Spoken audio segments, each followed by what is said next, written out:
반갑습니다. 데이업 시청자 여러분들, 에스팜 주주님들, 국내뿐만 아니라 글로벌 바이오까지 깊이 있게 파헤치는 데이업 김정재입니다. 최근 에스팜이 영국 투자자 기관 대상으로 이 IR 개최 후에 9월 9일 IR 개최를 앞두고 있습니다. 굉장히 큰 자신감으로 보이는데 왜 이런 자신감을 나타내는지 아시는 게 중요해 보입니다. 그중 첫 번째는 굉장히 떠들썩한 이 생물보안법에서 찾아볼 수 있는데요. 현재 에스팜은 생물보안법에 있어 테마주가 아닌 진짜 수의 기업이자 빅파마들의 이 올리고 API에 있어서 간절할 것으로 전망되고 있습니다. 이런 부분에 있어 현재 많은 투자자들이 에스팜에 미친 듯한 성장성에 주목하고 있는데요. 이 무엇보다 제론의 이멘탈 스타트와 노바티스의 블록버스터의 약물이 크게 주목받고 있는데 에스팜의 올리고 API에 대한 향후 매출 성장과 함께 주의해야 될 이 리스크가 뭔지 함께 알아보겠습니다.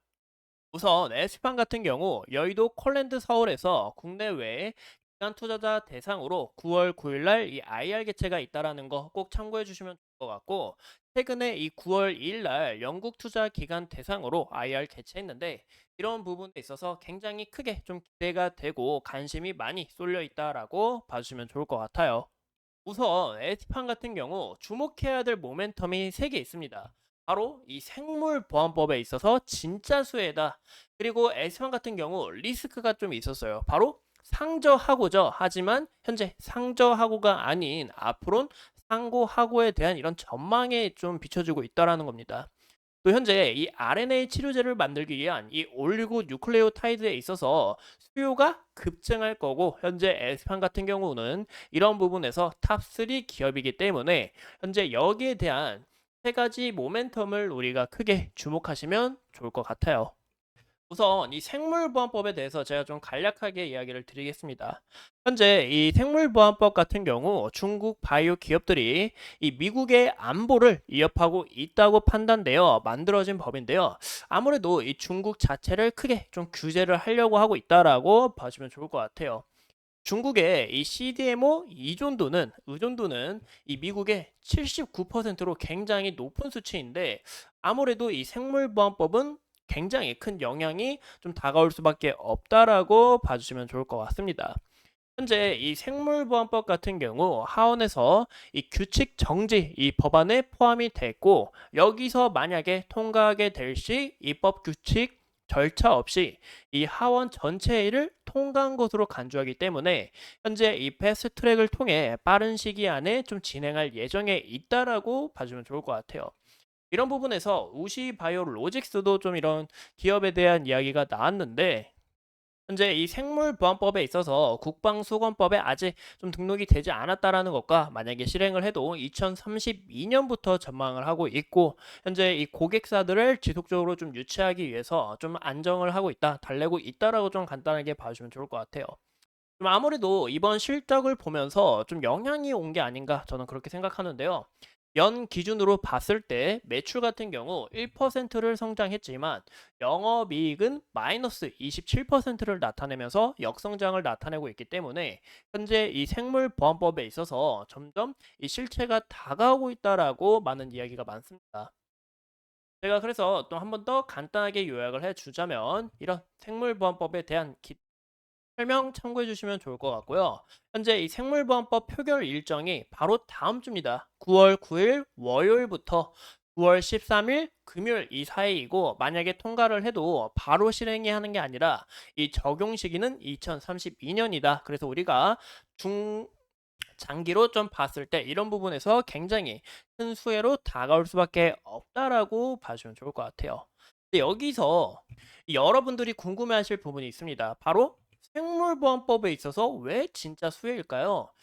왜냐면 이 올리고 API 같은 경우 이 중국 기업에서 이 10% 정도를 현재 담당하고 있었는데, 현재 이 생물보안법 수혜가 정말 크게 다가오게 될 경우 이 중국에 대한 이 올리고 API가 끊기게 되면서 다른 기업들을 찾아봐야 되는데, 그 중에 이 에스티팜이 크게 연결이 될 수밖에 없다라고 현재 전망을 하고 있는 거죠.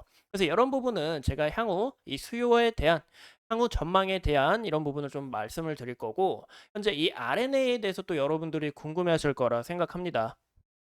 이 에스팜이 크게 유명한 이유는 바로 이 올리고뉴클레오타이드죠. 이 올리고뉴클레오타이드가 차세대 신약인 이 RNA 치료제의 원료이기 때문이에요.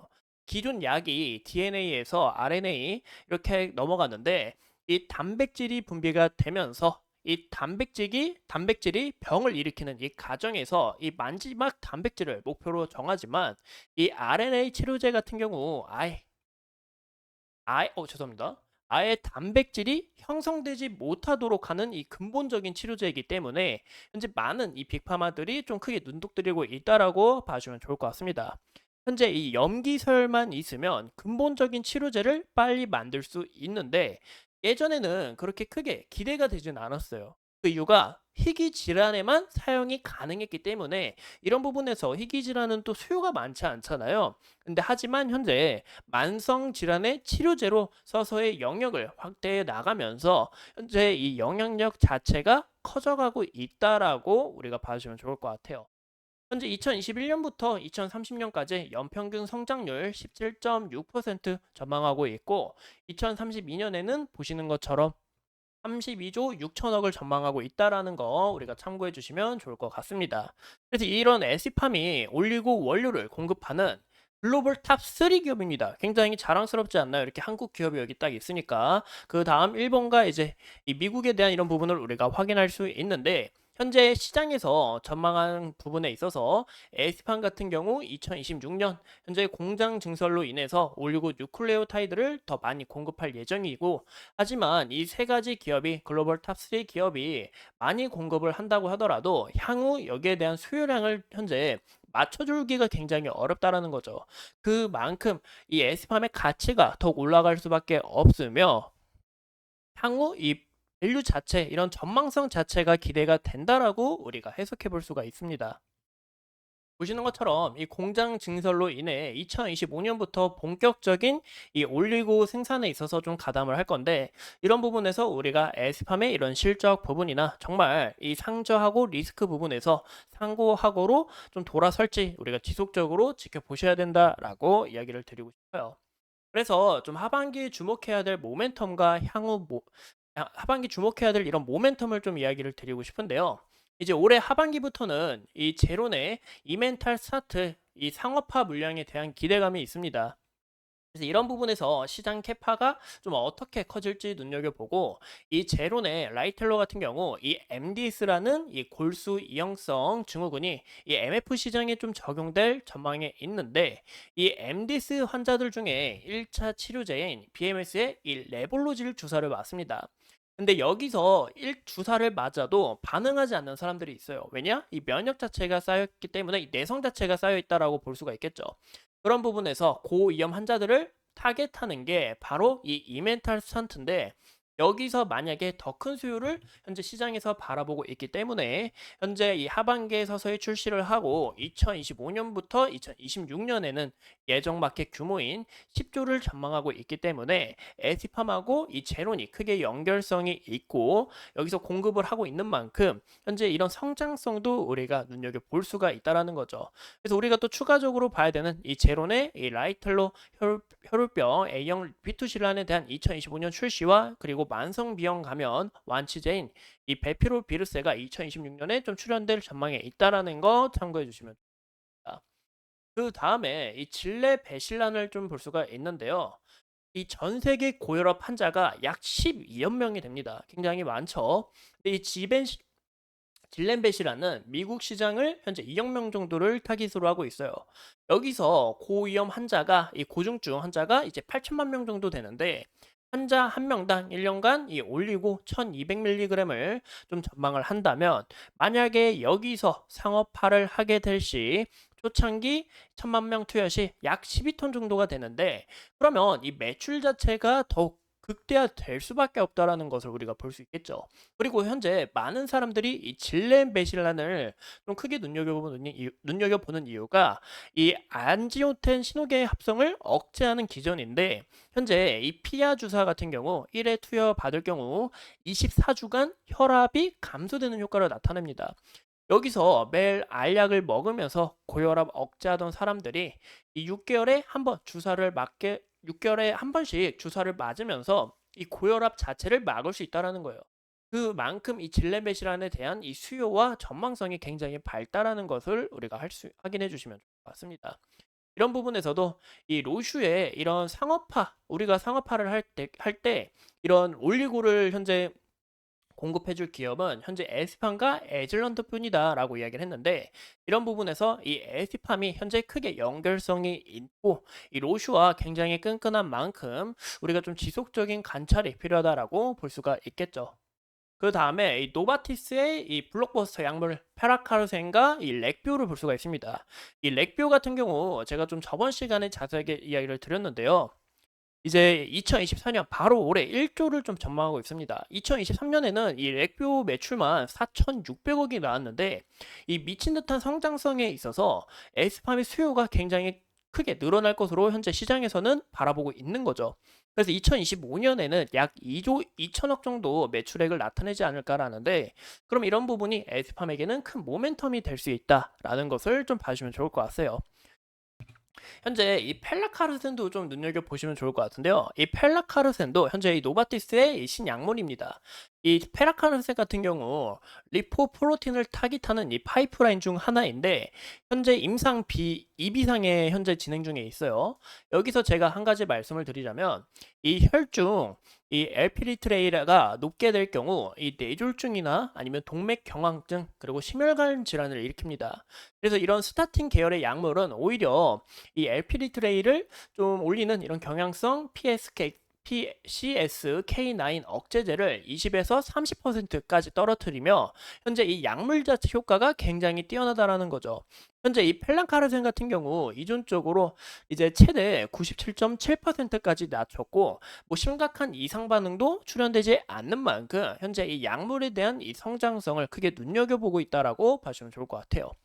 하지만 이 렉뷰에 대한 부분도 이제 이 머크가 2025년 바로 내년 하반기에 임상 3상에 대한 결과를 도출할 예정인데, 여기서 만약에 성공하게 될 시 현재 이 에스팜에 대한 또 렉뷰의 성장성에 대해서 좀 크게 침해를 받을 수 있다는 것도 참고해 주시면 좋을 것 같습니다. 그래서 현재 이 시장에서, 그리고 이 노바티스의 이런 자료에서 좀 제가 찾아보니까 이 렉뷰 같은 경우 연간 1200mg, 그리고 펠라카르센 같은 경우 960mg 정도 이제 100만 명 기준으로 좀 잡아봤을 때, 그러면 약 올리고 자체가 1.2톤과 1톤 정도가 굉장히 필요해요. 근데 이 부분이 현재 이 올리고로 계산을 봤을 때 약 4천억 이상의 세일즈가 나온다라고 볼 수가 있는 거죠. 근데 이 부분이 제일 중요한 게 올리고 파이프라인 중에서 딱 두 개밖에 해당이 안 되기 때문에 현재 이 에스팜의 성장성에 대해서 좀 앞으로 더 많은 이런 부분이 늘어나지 않을까라고 현재 시장에서는 바라보고 있다라고 봐주면 좋을 것 같아요. 이제 에스판 같은 경우 현재 좀 차트를 보면, 저도 이제 오늘 이렇게 지속적으로 좀 주가가 밀리는 부분에 있어서 좀 굉장히 속상하다라고 말씀을 드립니다. 어제도 이제 지수가 많이 떨어졌지만 이렇게 금방 회복한 것을 우리가 확인해 볼 수 있는데요. 그 이유가 이 IR 개최 시 에스팜의 이런 성장성에 대한 이슈가 부각이 되면서 좀 강한 반등이 나와줬지만, 금일 다시 이렇게 좀 밀리는 부분에 있어서 우리가 좀 속상하다라고 볼 수가 있겠죠. 현재 이 구간에 대한 이 저항이 있었던 이 구간에 대한 지지를 우리가 좀 살펴보는 게 좋다라고 저번 시간에 이야기를 드렸었어요. 보시면 이 주봉에 대한 이 매물도 여기서 딱 겹쳐 있는 만큼 이 구간이 현재 좀 지지 라인으로 작용하지 않을까라고 내다봤습니다. 근데 현재 이 시점에서 지지를 좀 받고 이 구간에서 소폭 말아 올렸다라는 것을 좀 우리가 확인해 볼 수 있는데요. 우리가 이 차트를 좀 더 크게 봤을 때는 현재 에스판 같은 경우 지속적으로 강한 상승 추세에 있다라는 것과, 현재 이 구간에서 장기 평선이 이 골드 크로스와 함께 다시 한번 더 추가적인 이런 상승세가 나올 가능성도 있지 않을까라고 보고 있습니다. 무엇보다 이 추세를 타고 지속적으로 이 121선까지는 깨지 않고 이런 추세를 강하게 이끌고 나가고 있다라는 거 우리가 확인할 수 있는데요.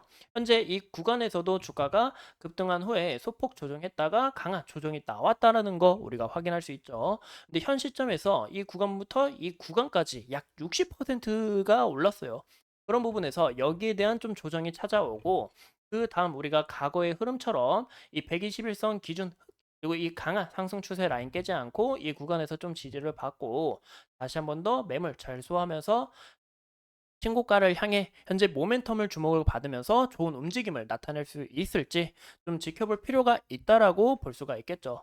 그래서 우리가 이런 흐름들 끝까지 좀 추적을 하시는 게 가장 중요해 보인다라는 것과 현재 이 구간이 이 매물대가 겹쳐 있고 저항과 지지 라인이 있고 60일선이 서서히 올라오고 있는 만큼 이 구간에 대한 지지 라인과 그리고 아까 말씀드렸던 이 상승 추세에 대한 이 121선과 이 추세 라인 우리가 함께 좀 지켜보시는 게 중요하지 않을까라는 거죠. 현재 이 S판 같은 경우 리스크도 좀 있습니다. 그 이유가 현재 이 생산시설 확대에 이 사용된 이 CB 물량 때문인데요. 이 CB 물량이 아직도 많이 남아 있다라는 겁니다. 금일도 5만 553주 5만 534주가 좀 추가 상장이 됐는데 이 에스팜이 이런 부분에서 금일 1978만 주 정도가 현재 추가로 늘어났어요. 아직 이 CB 물량이 너무 많이 남았다라는 겁니다. 이 100만 주 넘게 남아 있는데 이 물량 자체가 서서히 출현이 되면서 또 주식 가치가 흐려지다 보니까 좀 이런 부분이 현재 에스팜의 주가 상승에 있어서 좀 앞길을 막는 게 아닌가라는 것도 꼭 참고를 해주시면 좋을 것 같아요. 만약에 여러분들이 궁금하신 내용 있으시다면 제가 대신 추적하면서 여러분들과 지속적으로 소통하도록 하겠습니다. 오늘도 소중한 시간 내서 영상 시청해주신 점 감사합니다.